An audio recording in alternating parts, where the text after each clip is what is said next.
Hello viewers, আসসালামু আলাইকুম। This is vet doctor Sakir Uddin Ahmed from doctor Sakir's pet clinic. আজকে আমি আমাদের গুলশান ব্রাঞ্চ থেকে বলছি। আপনারা জানেন আমাদের ডাক্তার সাকিরস পেট ক্লিনিক লালমাটিয়াতে আমাদের একটি ব্রাঞ্চ, যেটা মেইন ব্রাঞ্চ, এবং গুলশানে একটি ব্রাঞ্চ। তো আজকে আমরা পোষা প্রাণীর একটি সেগমেন্ট, সেটা হলো পোষা পাখি। যারা আপনারা পাখি পালছেন, এইগুলোকে একটু স্পেশাল কেয়ার নিতে হয়। তো সেই বিষয়ে আমরা একটা বলবো যে এখন গরম শুরু হয়ে গেছে, এই সময়টাতে পাখি স্পেশাল যত্ন নিতে হয়। এই সময়টাতে পাখি ও কুকুর, বিড়াল এবং অন্যান্য পোষা প্রাণীর মতো হিট স্ট্রেসে ভোগে, মানে ধকল, গরমের ধকল। এই গরমের ধকল থেকে অনেক সময় হিট স্ট্রেস থেকে হিট স্ট্রোক হয়ে যায়। মানুষের যেমন স্ট্রোক হয়, ওদেরও স্ট্রোক হয়। তো হিট স্ট্রোক হলে তখন ওরা খারাপ দিকে, অনেক সময় নার্ভের স্থায়ী সমস্যা হয়ে যায়, অনেক সময় মারাও যায়।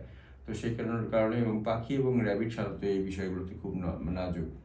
তো সেই ক্ষেত্রে আপনারা এই পাখির জন্য মানে খুব কেয়ারফুল থাকবেন। এই গরমের সময় ওদেরকে খোলামেলা জায়গায় রাখবেন, যেন বাতাস আসা যাওয়া করে। সব দিক ঢাকবেন না।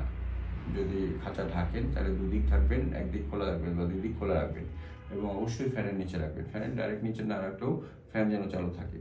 এছাড়া আপনারা খুব বেশি গরম পড়লে এসিও আপনারা ছাড়তে পারেন। যদি আপনাদের অনেক দামি পাখি থাকে এবং মানে পাখির সংখ্যা কম থাকে, তখন আপনারা চাইলে পাখিগুলোকে আপনারা এসির নিচেও রাখতে পারেন। আর এই সময়টাতে পাখির পানিটা বারবার চেঞ্জ করে দিতে হবে। তাহলে ওর খাওয়ার টেন্ডেন্সিটা ভালো থাকবে। আর আপনারা খেয়াল রাখবেন, পাখির স্ট্রেস হলে তখন ওরা গেপিং করে। গেপিং মানে কি, বা পেন্টিং করে, মানে মুখ হা করে নিঃশ্বাস নেওয়ার চেষ্টা করে। তো সেরকম কোনো সিমটম হলে তাহলে অবশ্যই যে কোনো ভেটেরিনারি ডাক্তারের কাছে নিয়ে যেতে পারেন, অথবা আমাদের নিচে দেওয়ার নাম্বারে যোগাযোগ করে। আমরা গুলশানেও আছি, নিকেতনে, এবং আমরা লালমাটিয়া ধানমন্ডি এলাকাতে